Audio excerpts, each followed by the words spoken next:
So I found out about Fowler Industries from actually a guy that I was looking to purchase a pistol from. Bought an agency arms Glock from him, and he had told me that he actually had a couple pistols in rotation over there at Fowler to get some work done, and I was pretty excited about that. So once I heard there was another full custom shop out there that was doing Glock work, I kind of wanted to find out more details and see what they were about. So got on the internet, started looking around, couldn't find anything much about them. A couple hits later, a couple days of searching, finally found figuns.com, which is their website. And they've got a Facebook page and they've got an Instagram, which is probably the mode of social media that they're most common on. And that's where they post all their updates and stuff like that. You can see cool pictures of their guns and all the different things that they're offering. So we actually sent a gun in, Glock 17, for a dealer gun. For our FFL business, I sent one in, asked them to do a dealer package on it, and we got it back. It's actually a beautiful gun. This is it right here. Now this is their Mark II model. Their Mark II model is going to have window ports on the sides as well as on the top. You can see the kind of serrations that they put in here. Try to get this in focus. So this is the Mark II model. The Mark I would not have these window cuts. It would be solid, and you'd have this type of serration throughout.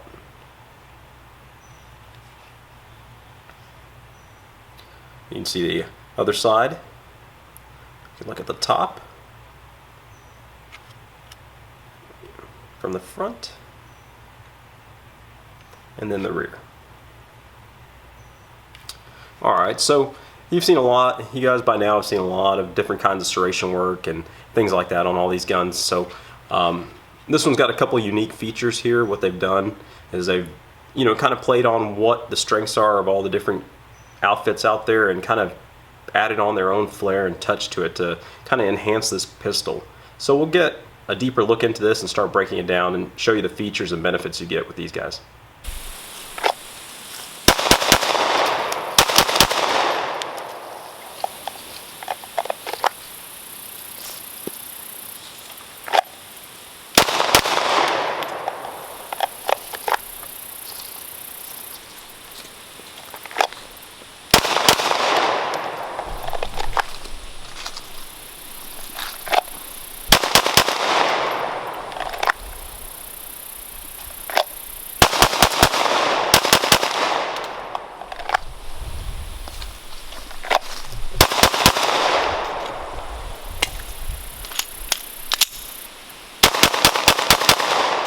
Okay, so as you can see, we've got our two Fowlers here. We've got the Glock 17, which is over here, and we've got the Glock 19.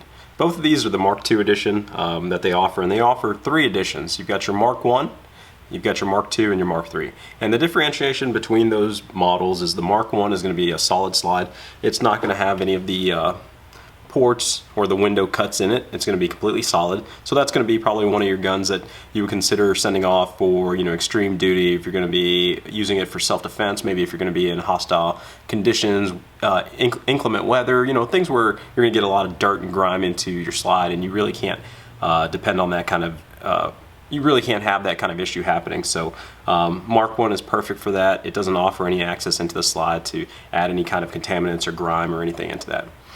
Now the Mark II is more of like a sporting model. You're going to have the window cuts that we mentioned, kind of reduces some of your slide weight, cycle faster, and what that'll allow you to do is get hopefully quicker follow-up shots. So another option, and this seems to be a very popular deal with a lot of manufacturers and a lot of people that are customizing their Glocks. They like to add all the ports and the window cuts and things like that. It kind of gives it a unique perspective. So as we mentioned, both of these guns are exactly the same, aside from this being a Glock 17 and this being Glock 19. So we'll just go ahead and model this Glock 19 here. I'll give you kind of a little view of this one. Serrations are almost identical. The only difference between the two, obviously for slide length, is this top window here is going to be a little bit shorter than what's on the 17. Kind of turn it around and give you a view of this. So you may notice that the stippling on the frame is a little bit different. Try to get a closer look at it, see if I can get it in focus. So it's a little more wilder than some of the other patterns you may be used to. A lot of people have the micro dot stipple pattern where it's just a series of dots, whereas this seems like a honeycomb effect or something very hashy. and it actually proves very well in form. What it gives up in aesthetics, which actually it's been growing on me. At first I didn't really think it was a very good looking stipple, but after using it in the field and then starting to kind of just play with it, this haphazard pattern of kind of checkering and stuff like that really gives you a good bite on the gun. The gun doesn't move when you start sweating, if you're muddy, bloody, or whatever situation you're in. You know, this actually is a really good grip here without being overly coarse. And so if you were going to wear this as a concealed firearm or concealed handgun, your overshirt or anything is not really going to just get snagged up on this left and right. So it's actually relatively smooth, but the more pressure you put in your hand, the tighter that grip gets, the more grippy it is. So, all right, let's go ahead and start looking at some of the features of the slide itself, and then we'll go into the frame and the trigger. So this is the Mark II, like I mentioned. The only addition that I did on this gun, other than what they normally add, is I added a Deus Ex Machina magwell, just because my hand is one of those slightly medium-sized grips where the 19 isn't a perfect grip for me and the 17 is more comfortable. So when I put a magwell on a 19, it kind of keeps my hand there, it keeps my pinky finger from sliding off. So kind of one of those things that I do to all my 19s at this point.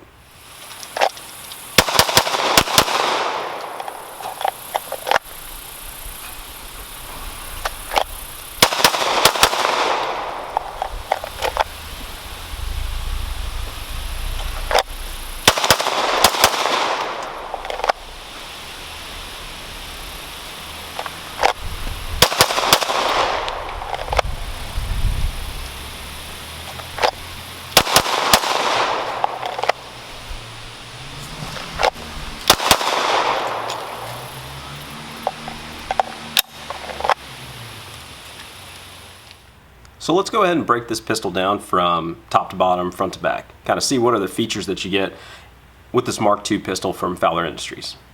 So we'll go ahead and start at the front here.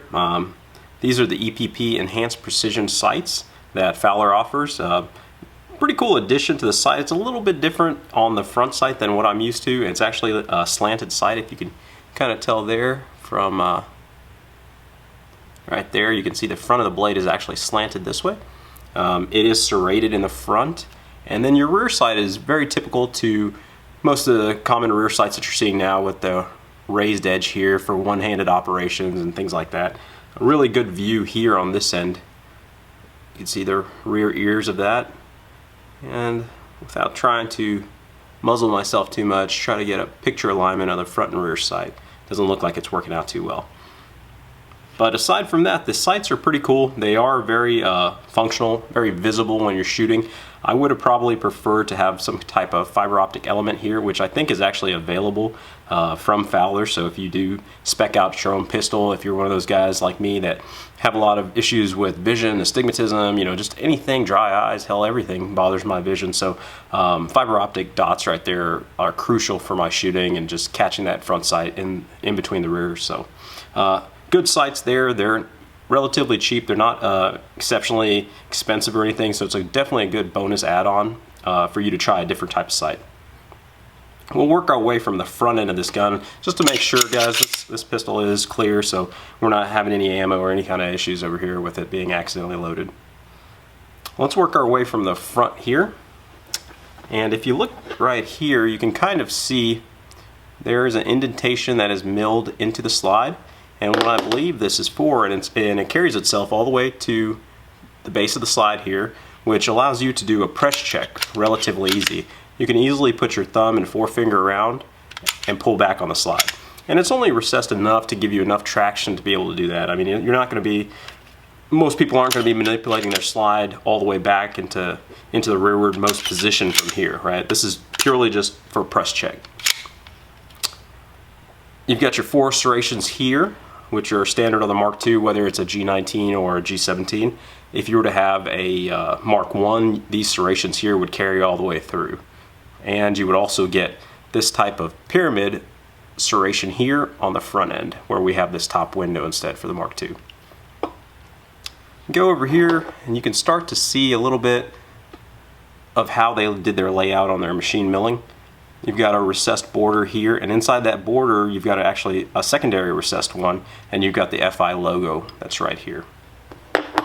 Now, as most of you know, Glocks, they all come with the standard rear serrations here, and what Fowler's done is actually gone in and machined the 6 serrations thinner. So the ones that protrude out, they've machined them probably half the width of what they normally are, which gives you a bigger separation between the channels here. And what that does is allows you to get a really positive grip here on the back of the slide. So very easy for anyone to be able to grab this and get a good purchase and rack it all the way back. So definitely an improvement here on the factory Glock serrations. So the bonus, having this front press check, having these serrations here, and these widened and deeper serrations on the rear really help you in manipulating the gun, whether it's to load it or doing a malfunction drill or anything like that. Let's turn it around, and you got pretty much more of the same.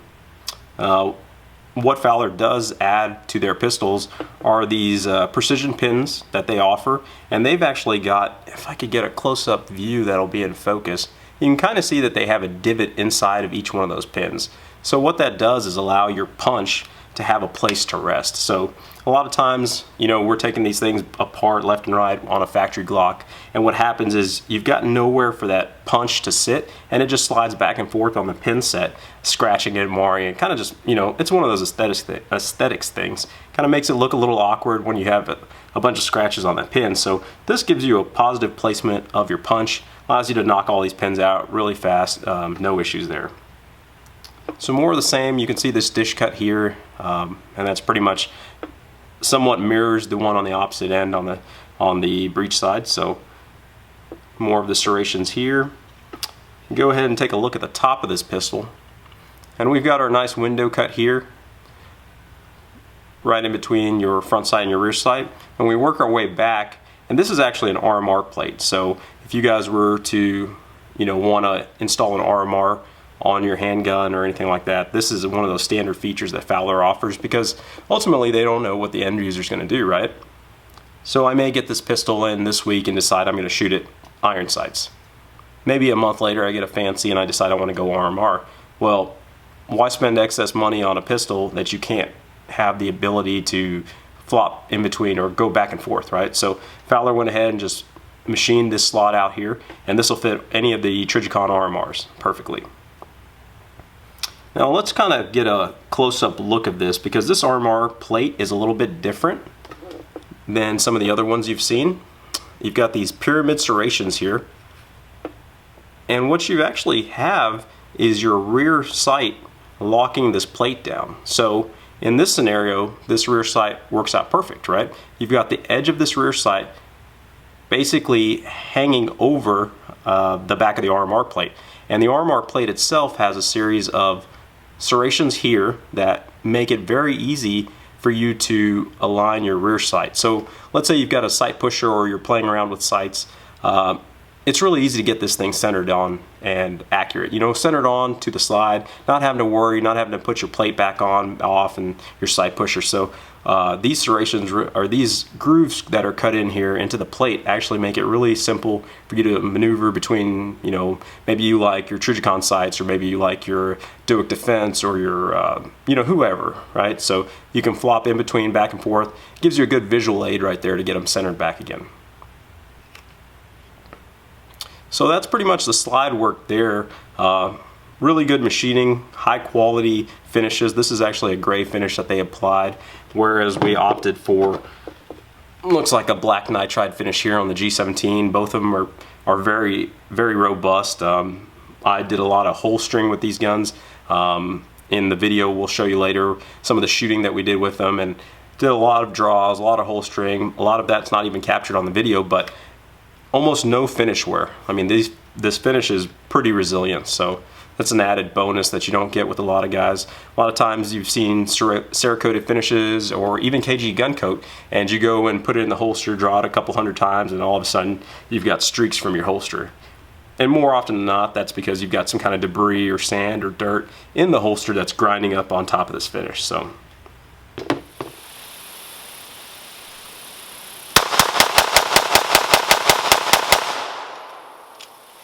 that's a nice group. thank you.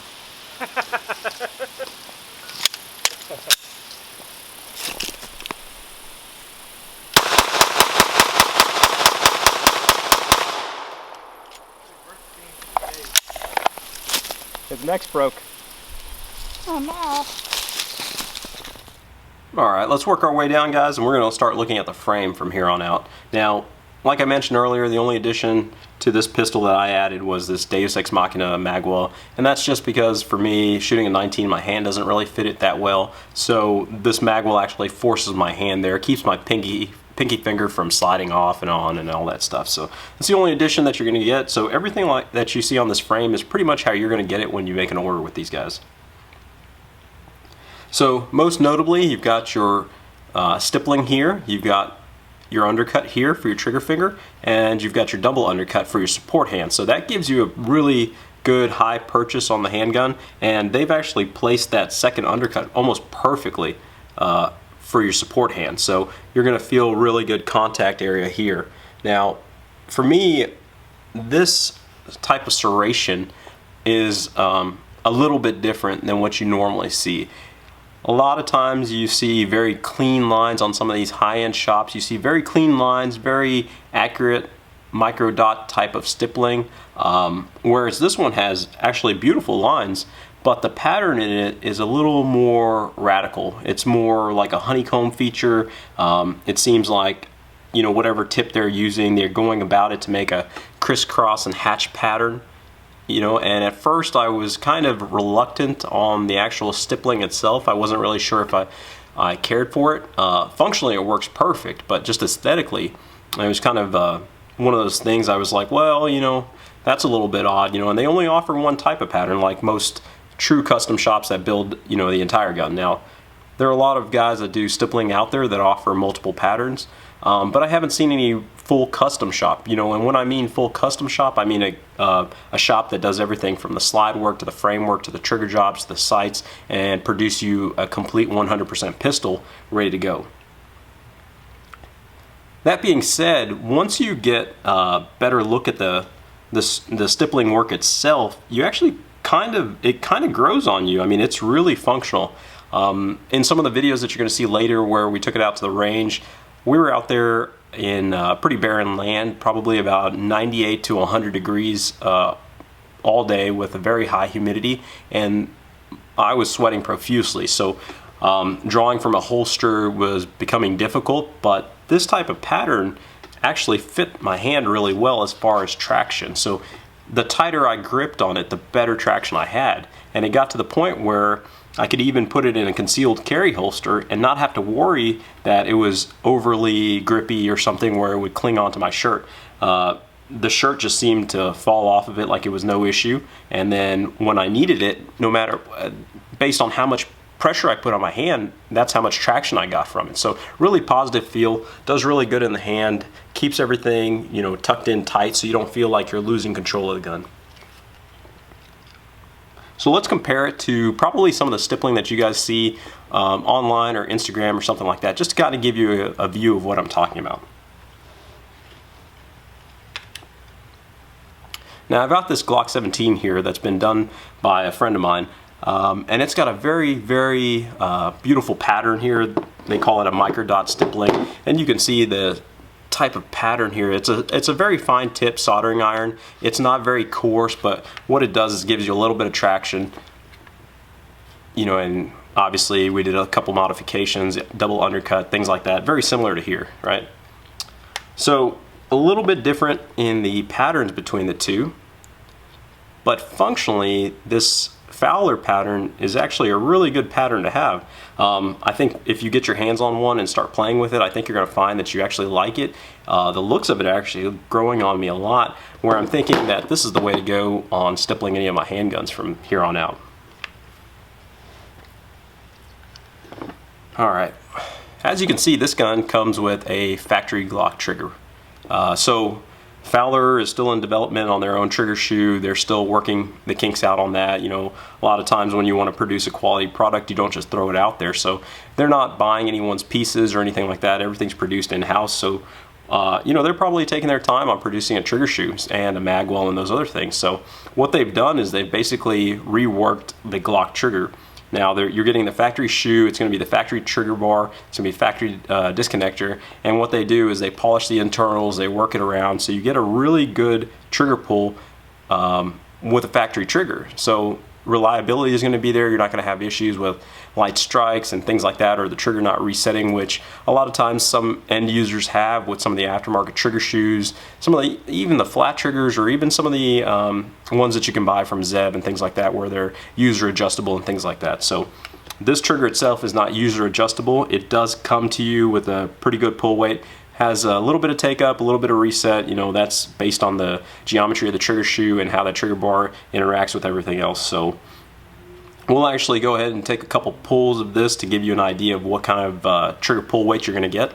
That way, you know, you guys are familiar with what you're going to get, right? So if you were to order a pistol, this will give you a good idea of what kind of trigger weight to expect and if that's in the range of your comfort, right? So there's some shooters that want very light triggers, and there's some shooters that are fine with the 5.6, 5.8, almost 6 pound Glock factory trigger pull.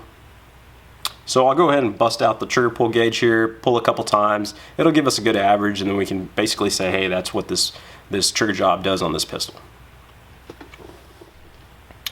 All right, we're gonna go ahead and use our alignment trigger pull gauge here. If any of you guys have ever used one of these or any of the conventional trigger pull gauges, you know they're pretty finicky, but it'll give us a good roundabout number on what this poundage is going to be. So we'll go ahead and get it ready here.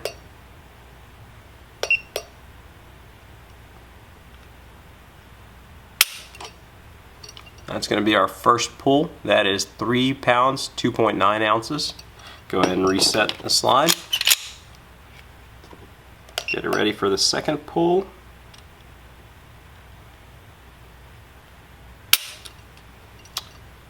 We've got pounds, 12.7 ounces. Let's get ready for the next pull. And we'll just do a running average on this, right? Because this is not going to be 100% exact. They're very finicky to placement on the trigger shoe, where you zero it, and things like that. So, all right. And so that was a little bit better. So we got 3 pounds, 4.3 ounces. So you got a 3 pound, 2 ounce, a 3 pound, 10 ounce, I believe, and now a 3 pound, 4.3 ounce. So let's just go ahead and average that out. That's probably going to be about 3 pounds, 5 to 6 ounces right there. So very, very crisp trigger pull. What it does is you've got a little bit of take up, which is going to be expected with these kind of triggers. When you're using a factory trigger shoe, factory trigger bar, you're going to get this, right? You're going to have a little bit of take up for everything to engage. You're going to have that 3.5 pound trigger pull, which breaks pretty good. It actually breaks like glass. You kind of feel it. I'll go ahead and stop talking for a little bit so you can actually hear it. Very positive there. And you're going to have a little bit on the reset. So you're going to have a little bit of take up there. Let's see if we can show you how much travel. So I've got the trigger reset here, pulled back all the way. And there it is, right there. Now if I go ahead and remove my finger, you can see the rest of the travel for the trigger. Okay. So actually very good. Definitely an improvement over stock. And what that allows you to do is it allows you just to shoot more accurately. At least if you're a shooter like me, if you're trying to, you know, eliminate the influences of trigger pull and oversteering the gun left and right, things like that. You know, a lighter trigger kind of gets you back on target faster, gets your sights acquired quicker, and you know, just gets those shots where you want it. So we'll go ahead and start. Well, actually, you know what? We'll interject some of the shooting videos we did here. We did take it out to a range. A buddy of mine finally bought some land, and we got an opportunity to go ahead and set up some targets over there. Now,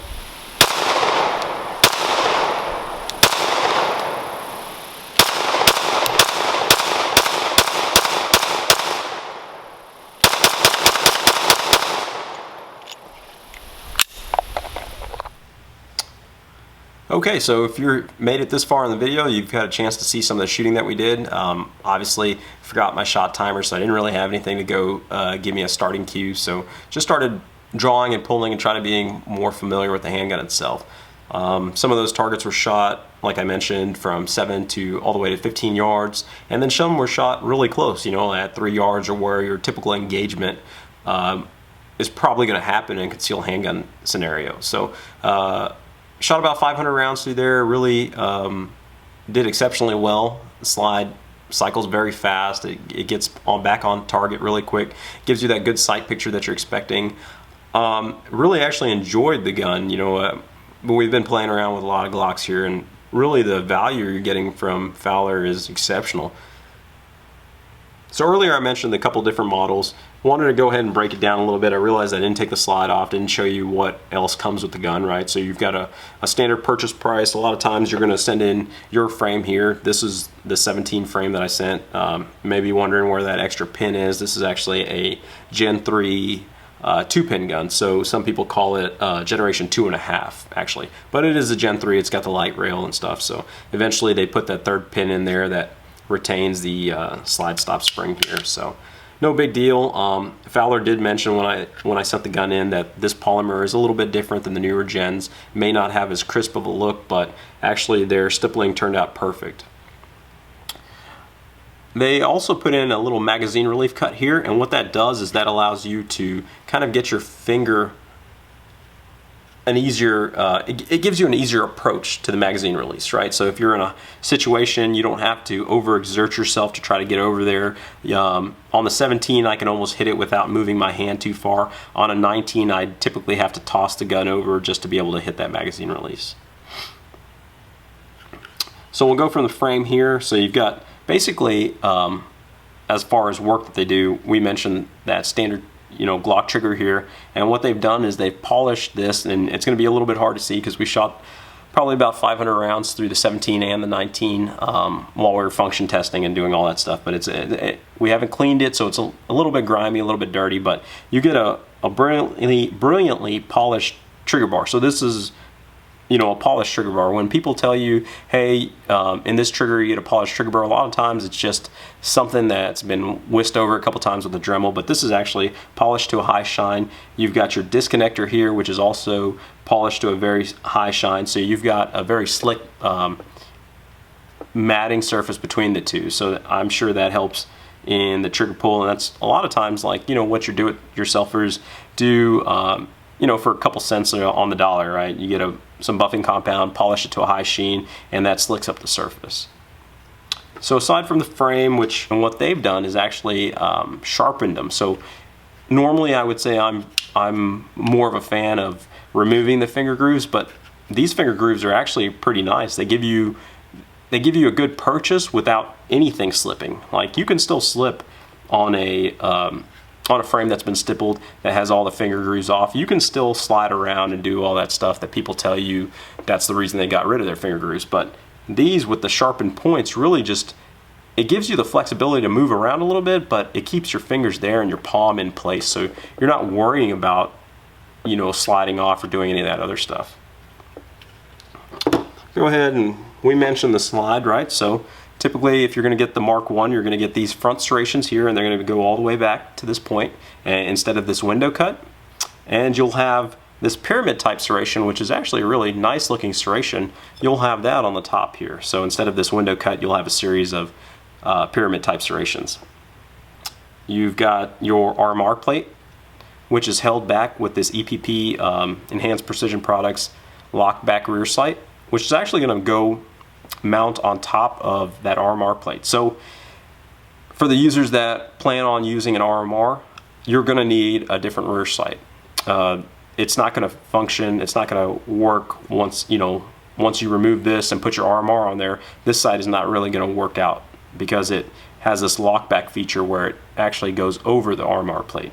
So in that scenario, if you're running an RMR, you're probably going to need a set of backup sights. So, they've got a lot of different suppressor sights out there, from Trigicon, Ameriglow, Suarez has a set. Everybody's got a set nowadays. Dawson has a good set. So that's really not an issue. I mean, you're not going to have that. You're not going to ever get a pistol that's set up to run an RMR with suppressor height sights unless you purposely order it like that. So for those users, that's something they already know. They already know they're going to have that, so they'll have a couple bucks there saved up for that. You got your back plate here that they actually stipple, very similar in pattern to the frame. Just something there for aesthetics. That way they're kind of taking a whole approach to the gun, right?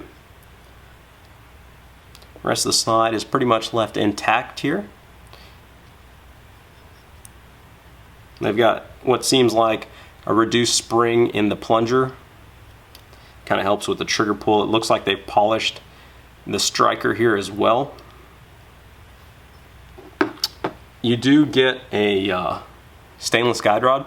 And so this is going to be a captured guide rod. It'll replace your Generation 3 recoil assembly here, and it is adjustable. I mean, you can take an Allen wrench and remove this 17-pound spring here, but most users aren't going to do this. They're going to leave it as is. You know, this is a nice addition, upgrade to the factory Glock recoil system here. So stainless guide rod, 17-pound spring. Now an added feature which has been kind of highly sought after and hasn't had a lot of press or anything is Fowler's own barrel. So not really sure who's doing the machining on this. It's a beautiful barrel. I'd imagine Fowler is doing it themselves. And what they've done is cut this barrel identical to the slide, really. So if we can get a close-up view, if you see this little dish cut here, this matches perfectly to what type of cut they're doing in their slide. You can see the 2 levels there, and it's just a thought process that goes into it to think, hey, I'm going to cut a little dish cut here in the barrel, and I'm going to match it to what I'm already doing on the slide. It's kind of a, you know, one of those things where you think, hey, maybe these guys are really thinking about this. You know, for a lot of our users, they want some of this aesthetics too. You've got the designation for caliber here. It says FI and the 9mm up there at the top.